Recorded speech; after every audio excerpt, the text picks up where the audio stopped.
Are the Mets turning things around? That is the question. Big win for the Mets on Wednesday night, 7-3 over the Braves at Citi Field. We're going to talk some Mets baseball right now with the Mets beat writer for the New York Post.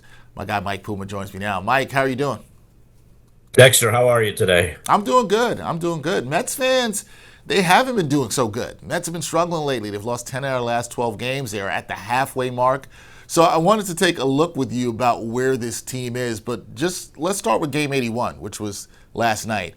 They get the big win 7-3 over the Braves. Juan Soto hits 2 home runs. How big of a win was this for the Mets? I know they've been in a funk right now, but do you think this is the kind of win that can turn things around for them going forward? Well, you'd like to think so, but they broke.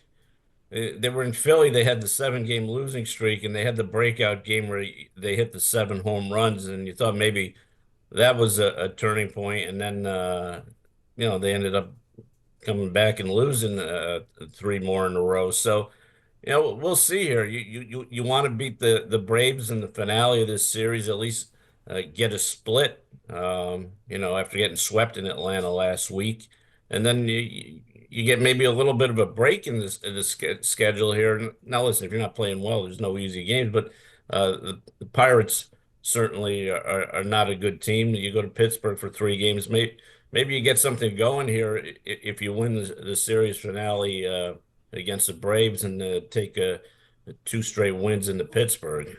That would be nice. Mets fans would at least take a split in the series. Haven't seen series wins lately. Got to talk about Juan Soto. 2 homers last night. He's been red hot in the month of June. Looks like he's finally coming around. Do you think we can finally put some of the noise to rest about Juan Soto, the concerns that some fans and other people had? Do you think he's finally starting to look comfortable in a Mets uniform? Yeah, and I think that's been behind him for a couple of weeks now. And even when the numbers weren't there for him, he was still hitting the ball hard. He was getting on base. But now it's really coming together for him. He looks comfortable, and listen, the Mets have needed it. Pete Alonso's cooled off.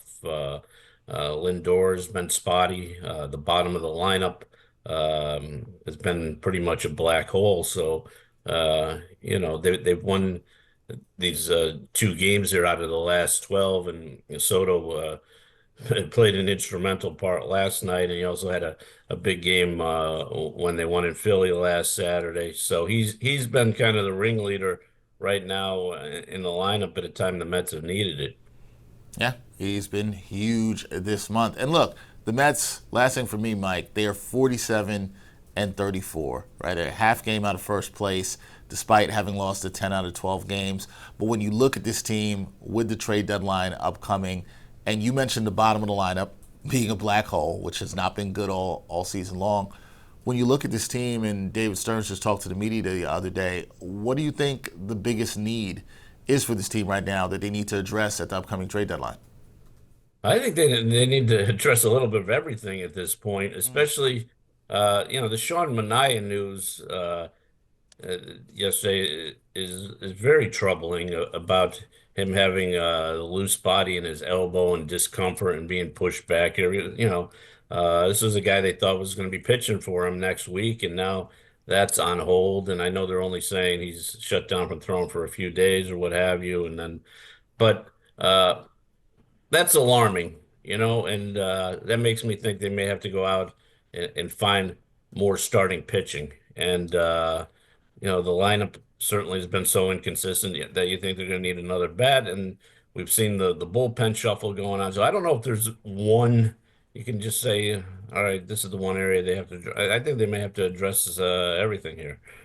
Yeah, a lot of needs. Got to shore up the defense, got to shore up the starting pitching. Do also have to shore up the bullpen. But the Mets at the halfway mark, 47 and 34. They will look to try to get a series split with the Atlanta Braves at Citi Field tonight. That is Mike Puma, the great beat reporter covering the Mets for us here at the New York Post. Mike, always a pleasure. Talk to you soon. Thank you, Dexter.